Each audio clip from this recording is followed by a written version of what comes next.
4 lives taken, 4 life sentences, and the death penalty. Would you grant or not grant for parole?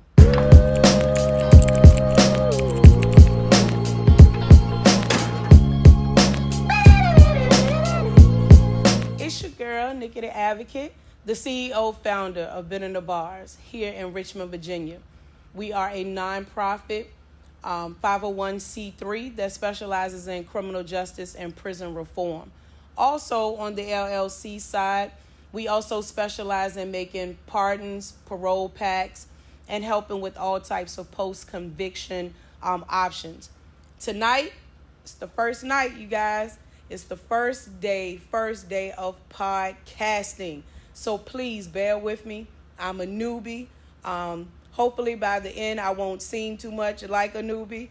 But we are here to most definitely inform, to entertain, to love on, to laugh, to cry, to do all of those things with you, and to give you some insight about the mass incarceration issue that we have here in Virginia, about the school to prison pipeline issue that we have here, about the wrongful convictions, about individuals not getting granted parole when they should. Prime example, who you will learn a lot about tonight, is Miss Denise Holsinger. That's later on to come. But a little bit about Been in the Bars. Again, we are here located in Richmond, Virginia. We do a lot of things from A to Z, from the time you are indicted to the time that you come home.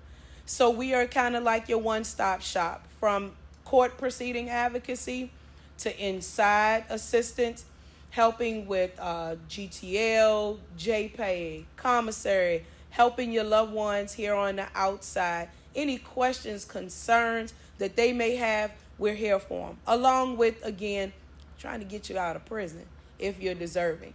So we'll also piggyback to that later on to a little commercial break to give you a little bit more insight. But while we're here, and most importantly, is to introduce you guys to get down and dirty about Miss Denise Holsinger. Who is Denise Holsinger? So she is a young lady who was born 1964 in Kansas City, Missouri. Unfortunately, her parents separated when she was 1. She grew up with her grandparents. And unfortunately, due to the fact that she actually experienced 6 out of 10 known ACEs during her childhood, she kind of went down that path that most do. And she experienced depression, low self-esteem, substance abuse, emotional disorders. As a result of that, she found herself most definitely making the wrong choices in life. Not making any excuses for her, just because I know the whole testimony, but we do have to understand a lot of things that we go through in our childhood, just because they are not spoken on, or just because they are not addressed every day, they still linger with us, and they really do have a huge effect on what we do in the future. So we have Denise that has these childhood issues that now have trickled down into her adulthood. As a result of that, she found herself in a relationship with a gentleman that had the same issues she did. It resulted in her losing her job and just spiraling, going down the wrong path.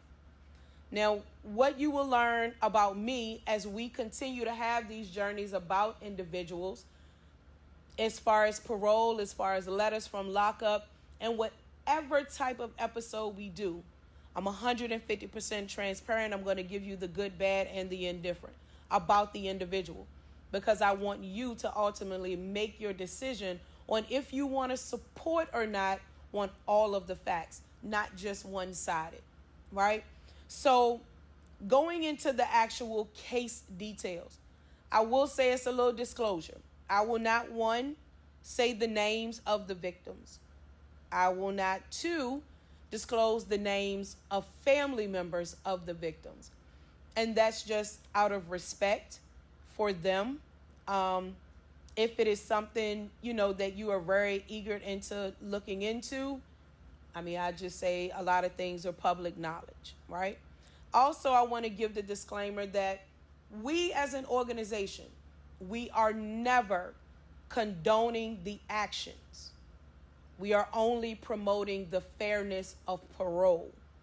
So, neither here nor there what the charges may be, it is not up to us and it is not our responsibility to judge why, how, or any explanation on anything about the charges. We're just here to say, here are the facts about this individual's institutional behavior, about their rehabilitation, about their change, about their time that they have spent in prison. Therefore, in our opinion, should be justified as a grant when it comes to parole. I would like to say this as well. I send this message out to the family members of the victim. First, my condolences. I know it probably doesn't mean much, but it is genuine. Secondly, again, we like to hear both sides. I like to hear both sides. I invite you to, if for any chance this comes in your presence, right? If someone tells you to listen to it and you watch it, I encourage you to utilize the contact information that will be given in this podcast if you choose to reach out to personally give me your feedback. I want to hear it. I want a dialogue. It's no pressure on, of course, dialoguing with her. This is solely with myself. Because we as an organization, we have to understand that we just don't fight for the incarcerated individual. We care about the victim as well. We do not look over you for in any way at all. So I wanted to put that out there. Please, anybody who knows any of the family members, it is an open door policy to please reach out and to give your feedback. And even in the feedback, if you want to say at the end, do not contact me. I just want you to know my feedback. We will honor that. I promise. So, as previously said, Mrs. Holsinger and her then boyfriend, they were high, I guess you would say, under substance abuse. And of course, making the wrong decisions. They went to a location that she used to be employed by. It was a local bar in Virginia Beach. And when they went into that bar, that action ended up in a robbery. It was a robbery that unfortunately resulted in the murder of 4 individuals that was in that actual bar. It took the life of the owner, a patron, a waitress, and also a cook at that bar. On the twist, I guess, that you will say to this whole testimony or story is Miss Holsinger was present. She did accompany her boyfriend, but she was never aware of course, the intentions of the shootings. She never possessed the gun. She never did anything physically towards any of the victims. Was she there? Yes, she was. So that resulted in her, of course, becoming indicted and incarcerated for the same charges that the actual shooter, being her boyfriend, was incarcerated and actually charged for, right? So that resulted in four cases of homicide, firearm charge, in which it resulted in her getting multiple life sentences plus 23 years. So our purpose again here today is to offer you and to provide to you that horrific information, because at the end of the day, that's the backstory, right? That's why she received the charges that the indictments that she did and the sentence that she received. I will also let you know that due to the fact that her boyfriend was the actual shooter and behind all of the killing, he received the death penalty, in which that was executed in 2000. She has been going up for parole since 2011. So this will mark her 14th year going up for parole. Not 1 year has she received any grant for her parole eligibility.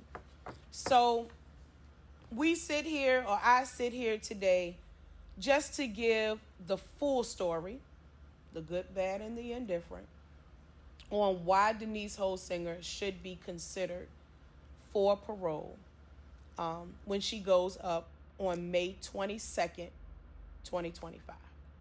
So now we'll have a little parole history.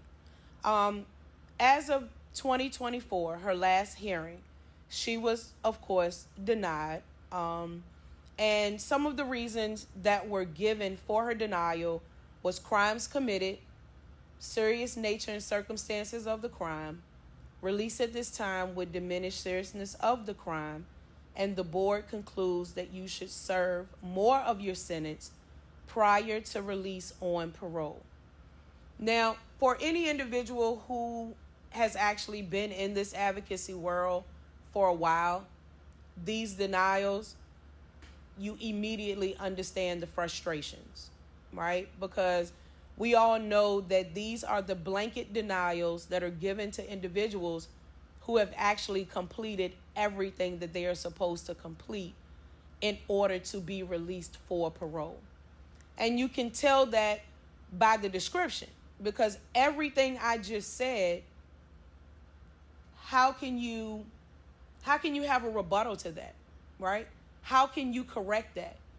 From a testimony of the case, how can you ever change the severity of 4 individuals' lives being taken? It's no answer for that, right? It's no answer for the diminishment of the seriousness of the crime. It's never a time for that. The crimes committed, same thing. Even though she did not pull the trigger, she has to hold the responsibility of being there with the individual who did, being intoxicated at that time, and she has to hold responsibility for it. So with that being said, that is the struggle and the hurdle that we as advocates have to overcome when we push for our clients and what I like to call my clients' family members, right? So with that, what I do in my process, and it's a year process because I start from the time they get denied. So my first step in what I do is I attempt to give rebuttals for those reasons, right? So for Ms. Holsinger, the crimes committed, my rebuttal is just what I just gave you guys. There's no way that you cannot, you can't deny the horrific, status of the crimes committed. It is nothing you can really say about that, right? Also, the serious nature, same thing. What can you say about it? That will not change today or 30 years down the road. The release at this time would diminish the seriousness of the crime. Ditto. It's the same thing.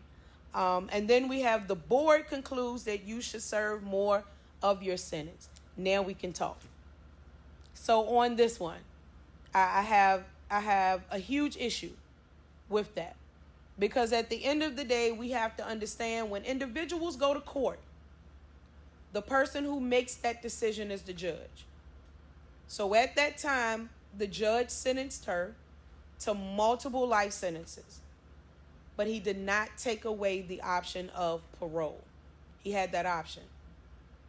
Because of that, it is some rhyme or reason that he felt within her serving 20 years of her crime and her doing the requirements of rehabilitation and development, she should be eligible and possibly released on parole.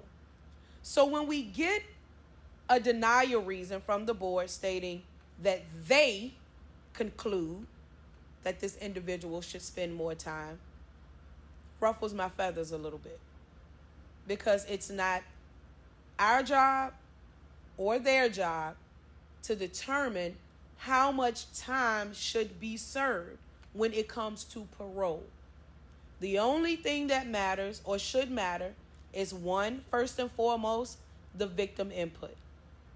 I will not put that at the bottom of the list. It is at the top. We have to have the victim input. After that, it is all about their institutional behavior. That's why they're there. I suggest and I recommend to anyone, look up the mission statement for DOC. Understand what the purpose of housing these individuals, what the purpose is. The purpose is for rehabilitation and development.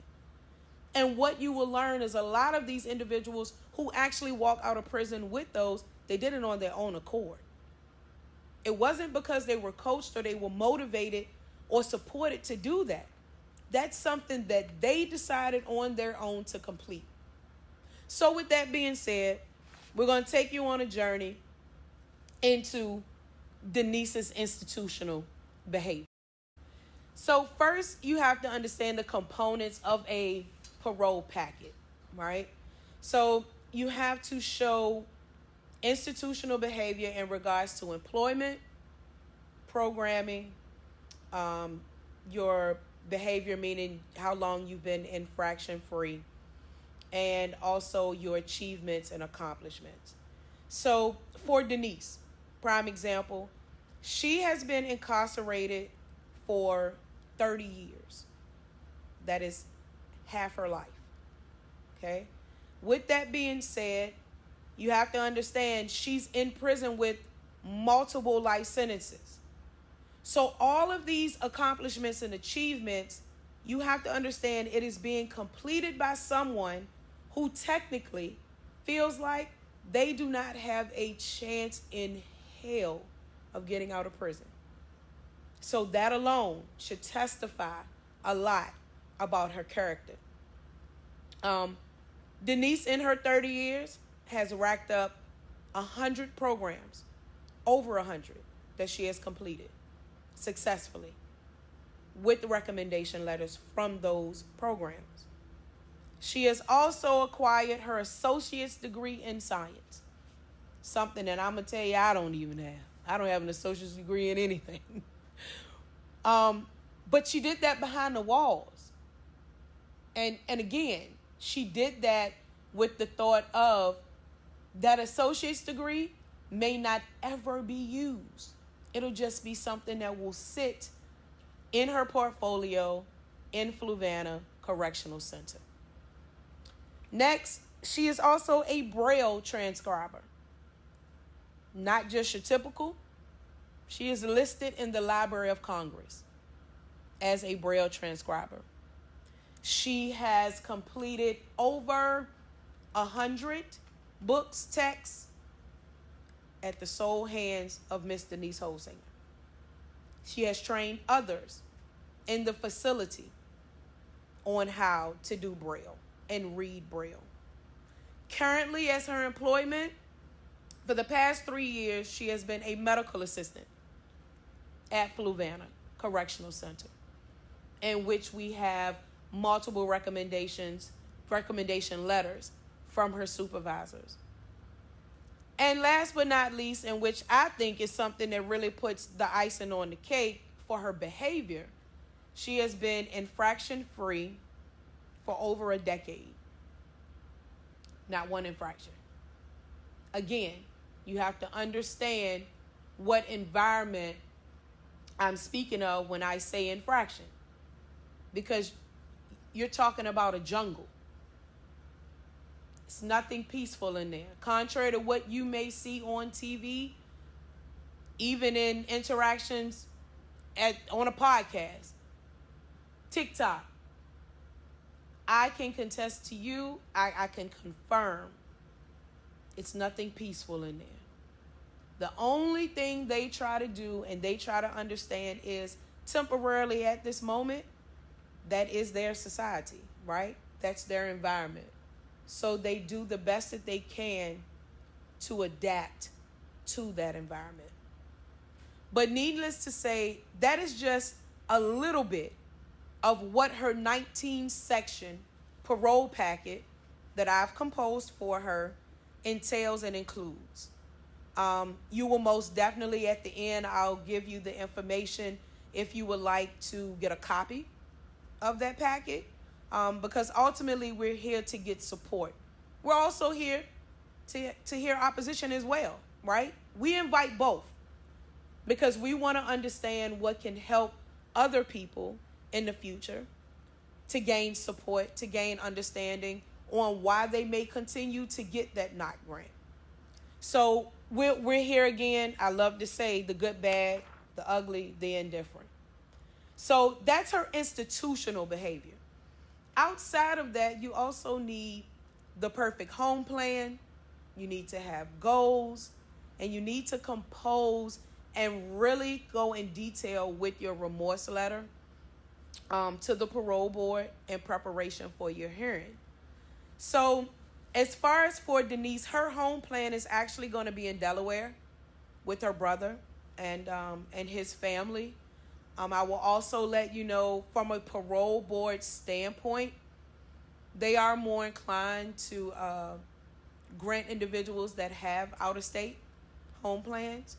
Also with individuals that your home plan is with an immediate family member, meaning, of course, mother, father, brother, sister, auntie, uncle, things of that nature, or child, of course. So Denise checks that checkbox as well. Also, she has very detailed goals. 48 hours, of course, she will be reporting to any PO that she may be assigned to. Within 1 week of release, she will contact the American Printing House for the Blind in Louisville, Kentucky, to pursue contracted Braille transcription work, which she has, of course, started that rapport and that relationship while being incarcerated. 1 year after her release, her goal is to volunteer at a women's shelter in halfway houses to teach home gardening skills and promote self-sufficiency and wellness. In closing about Denise, I'm going to read her remorse statement to you, just so you can get some understanding and actually get the words of the individual that we're fighting for, right? But I will let you know, we'll have a treat after that, because hopefully if everything goes well, because again, you guys, this is not scripted. We live, all right? So we have about 6 family members that I'm going to attempt to call and get online and just ask them the same brief questions so you guys can hear from the family members of Denise Holsinger, so you can understand how incarceration does not just affect the individual, but it affects the family members as well.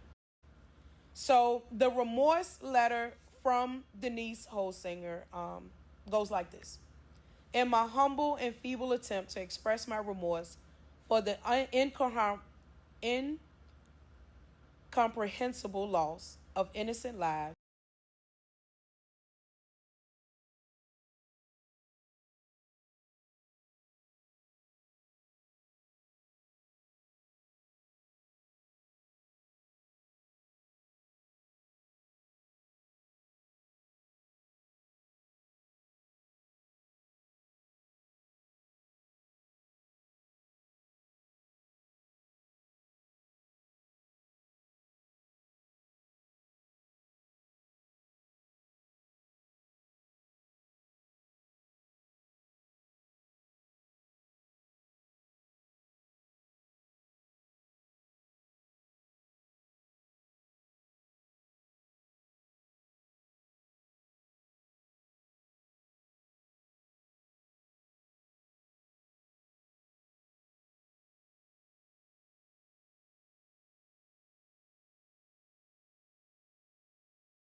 All right, so we are back, everyone, and what we have a special guest here by the name of Uncle Tommy. I have not spoken to him on too many occasions, just maybe one or two, but I love him. His energy is crazy, and I love his passion and his love that he has for Denise. So, well, she's a special person, and I'm sorry she's been through so much, but hopefully it'll be over sometime soon. absolutely, absolutely. So, I have some very basic questions for you, and I just want you to be open and honest and candid as possible. So, my first question to you is, how has the incarceration of Denise, how has it affected your life, not just hers? Well, it's made me care about her so much more after finding out what the predicament she's in. I help her any way I can. She sends me stuff, and I call in for food and stuff, and I bought her a pair of jeans, little things like that, so I can make her life a little bit easier. Right. So, throughout the time and the years that she has been incarcerated, is it any type of development that you have seen that really sticks out to you? Like any change, any improvement in her behavior since she's been incarcerated? She's got a little bit of religion in her now. Oh, okay. She goes to confession. She goes to mass. She goes to communion. We pray a lot together on the phone. So she certainly has come a long way since I first started talking with her a few years ago. Right. So that most definitely is very important when it comes down to her parole hearing, right? And in every parole packet, they always request about your spiritual development. So that most definitely, just from your testimony, not even hers, we can tell that she has a checkbox there, right? Well, I told her she's going to have a little bit of hope. A little bit of hope will go a long, long way. Absolutely. And she has hope now. Absolutely. So one thing I would like is this actually, because Denise is a mother, and she has been incarcerated for such a long time, I wanted to ask her family members to, in your own words, give her your version of a Mother's Day message. What would you say to Denise for Mother's Day? Well, Denise, I love you very much, and I'm in your corner, and I'm fighting for you and praying for you and doing whatever I can to make your life a little bit more positive. And she has come a long way. Yes. In the short few years that I've known her. I didn't know her all these years. I didn't even know who she was or where she was. But we've found each other. So we talk a lot. She calls me a lot, and I help her out as much as I can. Sounds good. So that I will not keep you any longer. That is exactly, those are the questions that I have for you. Now, of course, I will leave the door open for you to say your final remarks, whatever you want to say, whatever message you want to give, and then I will most definitely let you go. So anything you want to say? Denise, don't give up the ship, and there's hope and prayer. Say as many Hail Marys as you possibly can, and hang in there. And I love you very much, and happy Mother's Day. Sounds good. Thank you so much, love. I appreciate you. Okay, well, I appreciate you helping her out. All right. Thank you. Have a good night. Yeah, bye. Bye-bye. I love him. So now we have the bestie, Mrs. Janet Newman, to Denise. And I will let her fill you in with how they became that bestie status. And then I will also, ask her the same questions that was asked to Uncle Tommy. And just so you can get some type of feedback. So, Janet, I want you to start off by letting the people know, one, How did you get to meet, learn about, and love Denise?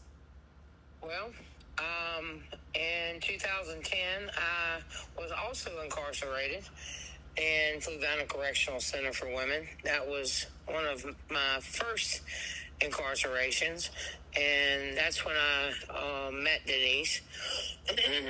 For the first time, I went there and we met, and she encouraged me greatly to when I was discouraged and didn't care much about doing anything. She encouraged me to do school, and she encouraged me to do a lot of things when I didn't care about doing anything. And I started doing classes and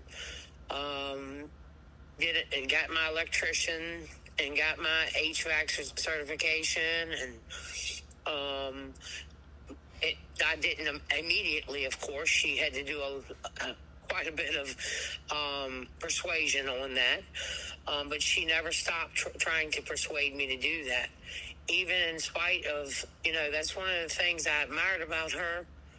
Even in spite of the time that she had, she never showed her that she was disgruntled about it. All right.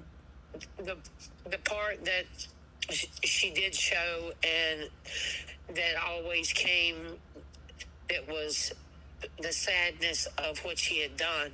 Right. That would show, and the remorse for what she had done, and that she couldn't do anything to take it back. Right. Or fix it. Right. That most definitely is understandable. One thing I would like to get insight on is how has Denise's incarceration, since you have been home, how has it affected your personal life? Not just hers, but how does it affect your everyday life with now being out and she's in? It's really hard because I wanted to be able to have a life on the outside. I understand, and I don't minimize what happened that day. Correct. For any of the families, I don't minimize that at all. But I know how hard she's worked to come where she is, to be the different person that she is today. And I've seen it firsthand. And like I said, she encourages people on the inside, no matter the age, no matter, the creed, no matter what, people inside, people outside. She's kept me, even strong when she's going through whatever she's going through on the inside. She's still keeping me strong on the outside, right. Even knowing that even on days